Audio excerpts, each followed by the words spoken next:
¿Qué onda, gente? ¿Cómo andan? En el video de hoy vamos a hablar de la historia del primer argentino que triunfó en Europa. Estamos hablando de Alfredo Di Stéfano. Espero que le guste, vamos con la intro y comenzamos.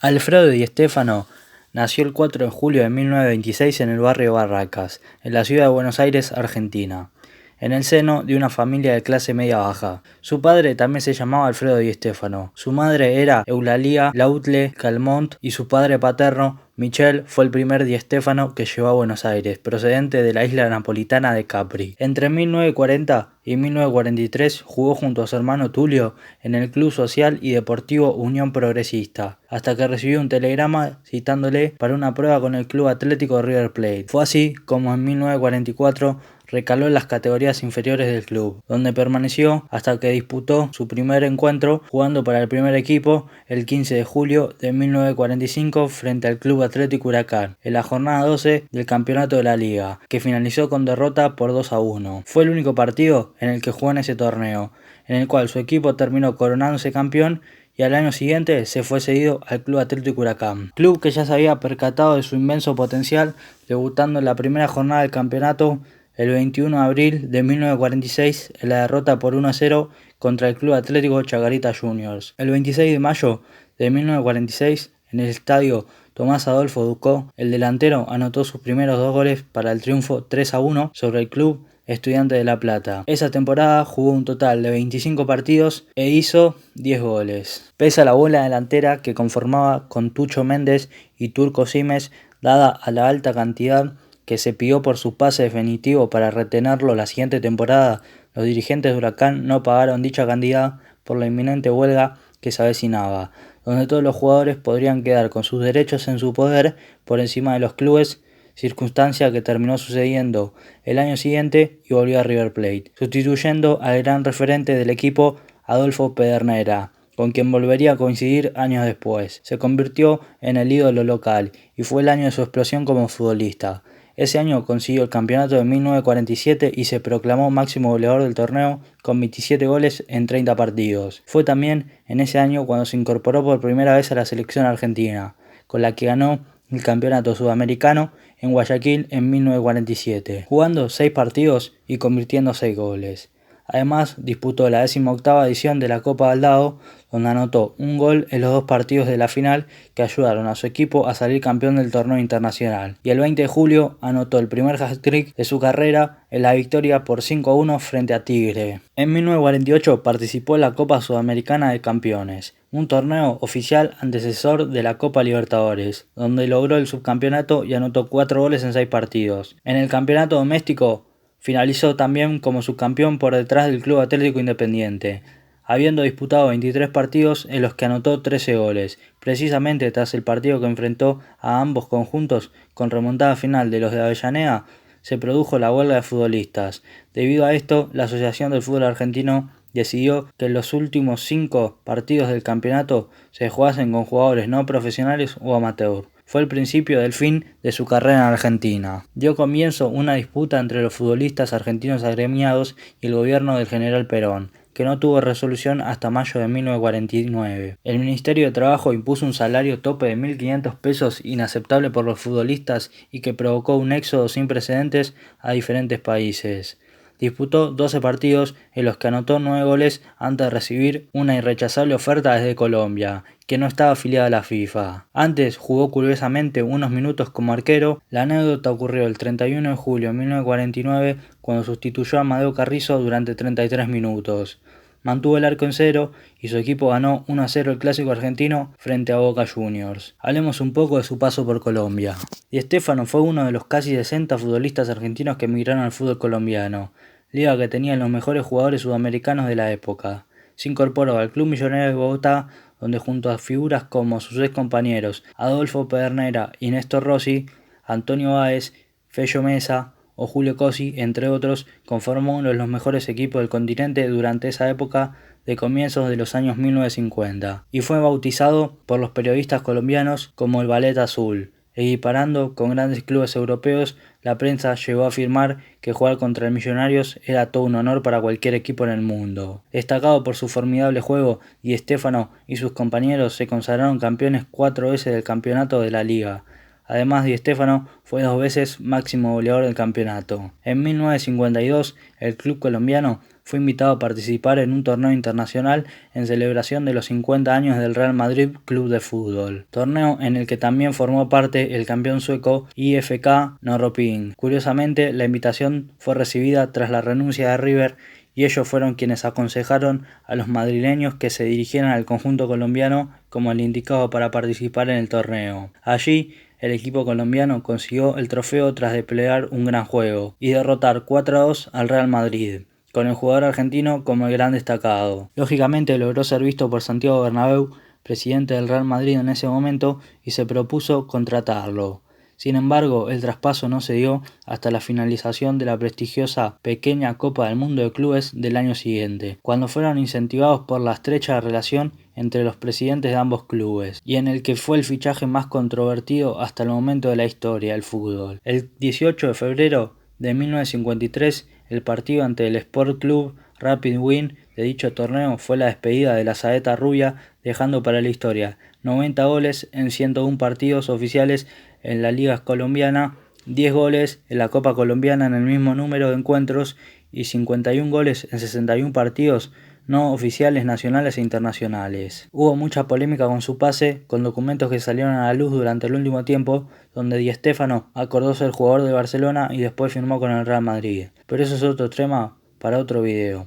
Hablemos de su gloria en el Real Madrid. Para su debut se organizó un encuentro de presentación contra el Nancy francés, que tuvo lugar el 23 de septiembre de 1953. Este partido terminó en derrota por 4-2. Con el jugador anotando el último gol del encuentro y de su equipo, que se encontraba lleno de suplentes debido al comienzo de la temporada, ya que en la época no estaban permitidos los cambios durante un encuentro oficial. Sin embargo, esta derrota no marcó lo que fue su carrera, ya que su etapa de blanco estuvo llena de éxitos. Su debut oficial como jugador del Real Madrid fue 4 días después, contra el Racing de Santander en Madrid, en un partido para el campeonato de la Liga de 1953-1954. El partido terminó con victoria por 4-2 y pese a que estuvo 6 meses de inactividad, Di Stéfano fue el autor de uno de los tantos, el primero de una sucesión que le llevó a anotar 227 goles en la Liga Española y ser el máximo goleador en 5 temporadas, a tan solo uno de igualar a Telmo Zarra y quedarse a 24 goles del mismo jugador como goleador histórico de la competición. De ellos, 216 fueron anotados en su etapa en el Real Madrid. La mayoría de los historiadores y aficionados están de acuerdo en afirmar que su fichaje por el club madrileño, al que llegó con 27 años y siendo casi un desconocido en Europa, cambió el rumbo del fútbol español y del viejo continente. Hasta la llegada del futbolista a la capital, el Barcelona era el dominador del país, mientras que los madrileños, en cambio, no lograban ganar la Liga desde hace 20 años. Con la llegada de Di Stéfano, el Real Madrid consiguió ganar 8 de las siguientes 11 ligas, en 1954, 55, 57, 58, 61, 62, 63 y 64, y una Copa del Generalísimo en 1962, situándose como el equipo al cual había que vencer. Si bien llegó a ser el mejor jugador del país, sus grandes logros también fueron a nivel internacional. Con la reciente creada Copa Clubes de Campeones Europeos, lo que hoy sería la Champions League organizada por la UEFA, al fin un equipo podría consagrarse como mejor equipo del continente. En dicha copa, el Real Madrid, en especial gracias a las actuaciones de Di Stéfano, consiguió 5 Copas de Europa consecutivas entre 1955 y 1960, además de 2 subcampeonatos, siendo un hito aún no igualado en la actualidad. 2 Copas Latinas y la primera edición de la Copa Intercontinental en 1960, competición que designaría en adelante al mejor equipo del mundo. Aclamado a nivel internacional, conquistó para los madrileños un total de 17 títulos y disputó un total de 236 partidos en los que anotó 308 goles, que le llevaron a ser considerado como el mejor futbolista de la época. Su registro goleador le lleva a ser el máximo goleador histórico del club hasta 2009. Durante las 11 temporadas en Madrid fue nombrado Balón de Oro en 2 ocasiones, que hubiese sido en 3, de no prohibirse en la tercera edición del premio votar a un futbolista que ya hubiese ganado el premio, y Balón de Plata en otra ocasión, y fue integrante en varias ocasiones de un combinado europeo con los mejores jugadores de Europa,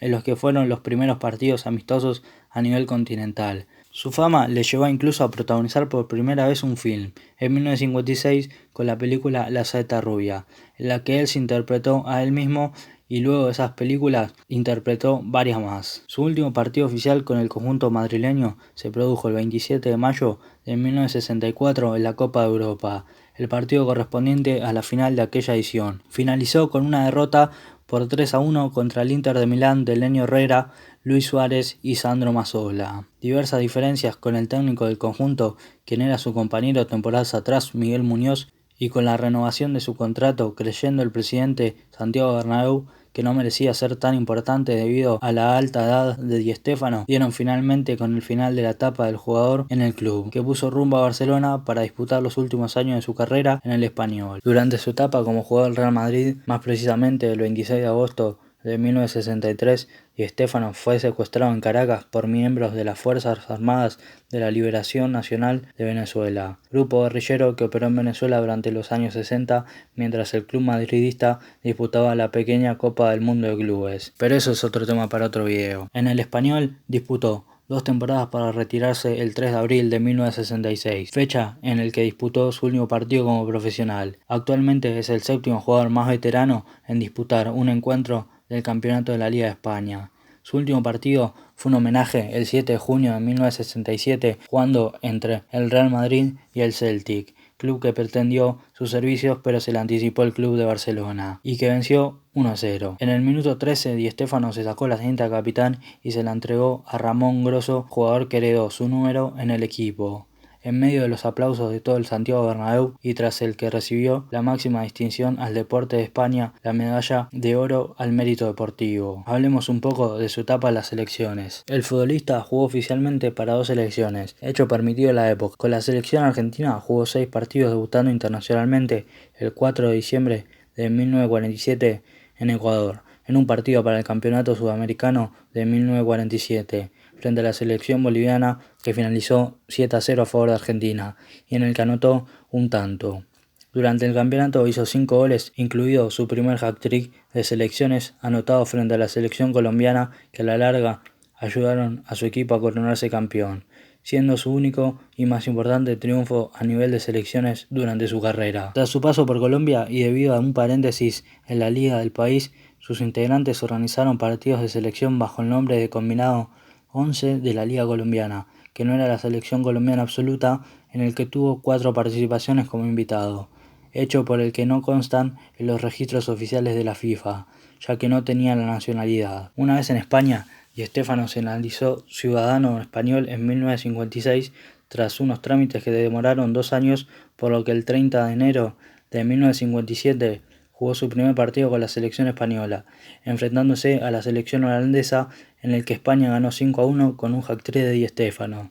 Tras casi 5 años defendiendo la camiseta roja, disputó un total de 31 partidos y se mantuvo como el máximo goleador de la historia del combinado con 23 goles hasta que Emilio Butragueño superó ese récord en 1990. Durante su etapa en España, el jugador también participó esporádicamente en la selección madrileña, un combinado regional que no disputaba competiciones oficiales. Considerado uno de los mejores jugadores de la época y posteriormente de la historia, no pudo demostrar que lo fue en una Copa Mundial, la competencia más prestigiosa a nivel de selecciones. Durante su etapa en activo por diversas circunstancias, en 1950 la selección argentina retiró su clasificación al Mundial por diversos problemas con la Federación Brasileña de Fútbol, además de que no participó en siguientes Copas Sudamericanas ni el Mundial de 1954. Esto obligó a Di Stéfano a nacionalizarse español, pero en el Mundial de 1958 España no logró clasificarse y cuando parecía que iba a jugar un Mundial en 1962 se lesionó en uno de los últimos partidos de preparación, por lo cual fue desafectado de la convocatoria. Y la última cita que pudo disputar fue en 1966, siendo este el cierre de su carrera, pero no fue tenido en cuenta. Ahora hablemos de su paso como director técnico. Tras retirarse del fútbol profesional, Di Stéfano se dedicó a la dirección técnica, entrenando al Elche, Boca, Valencia, Real Madrid, Rayo Vallecano, Deportivo Castellón y River Plate, además de ser un mes el asesor de Walter Roque al frente de la selección venezolana, aprovechando su estancia en España, y de un viaje en Portugal con el Sporting Club de Portugal, al que no llegó a dirigir en un partido oficial por los problemas de su contrato y registro en la federación, estando a cargo del equipo únicamente durante la pretemporada. En su carrera como técnico consiguió un campeonato nacional y una Copa Argentina con Boca, un campeonato nacional con River, siendo el único entrenador campeón con los dos equipos más grandes del fútbol argentino, una Liga y una Recopa de Europa con el Valencia y una Supercopa de España con el Real Madrid, cerrando su etapa como técnico durante la temporada 1990-1991. Alfredo Di Stéfano continuó viviendo en España y el 5 de noviembre del 2000 fue nombrado presidente de honor del Real Madrid y unos días después recibió representando al club el trofeo al mejor club del siglo XX, otorgado por la FIFA en una ceremonia celebrada en Roma. El 9 de mayo de 2006 el Real Madrid inauguró el estadio en el que su filial, el Real Madrid de Castilla, disputará sus encuentros, y el club decide por votación llamarlo Estadio Alfredo Di Stéfano. Una curiosidad es que el Real Madrid actualmente está disputando los partidos en ese estadio debido a las reformas en el Santiago Bernabéu. En la temporada 2007-2008, el Real Madrid estrena su avión propio para sus viajes, que bautizan como la Saeta Rubia en honor al apodo de Alfredo Di Stéfano. El 17 de febrero de 2008 recibió un homenaje de parte del representante del fútbol mundial por su trayectoria profesional, en el cual fue entregado por Michel Platini. En ese entonces era el presidente de la UEFA. Fue premiado con el Guijuelo de Oro 2007 en Guijuelo, Salamanca. El 5 de julio de 2014, a las 17 horas, sufrió un paro cardiorrespiratorio durante la comida de celebración de su cumpleaños. Fue trasladado de urgencia al Hospital General Universitario Gregorio Marañón de Madrid. Fue reanimado hasta 2 veces e ingresó en la unidad coronaria del centro, donde fue sometido a un coma inducido para estabilizar sus constantes vitales. 2 días después, el 7 de julio, falleció a los 88 años de edad. Su velorio fue llevado a cabo a las 10 horas del martes 8 de julio en el palco de honor del Estadio Santiago Bernabéu, recibiendo un multitudinario homenaje de despedida por parte del madridismo. Bueno gente, esto fue todo por hoy, espero que les haya gustado. Esta fue la historia de uno de los mejores jugadores de la historia y de uno de los primeros argentinos más reconocidos y exitosos de la historia del fútbol europeo. Si les gustó, pueden ayudar dándole a like y suscribiéndose. Gracias por el espacio y nos vemos en el próximo video.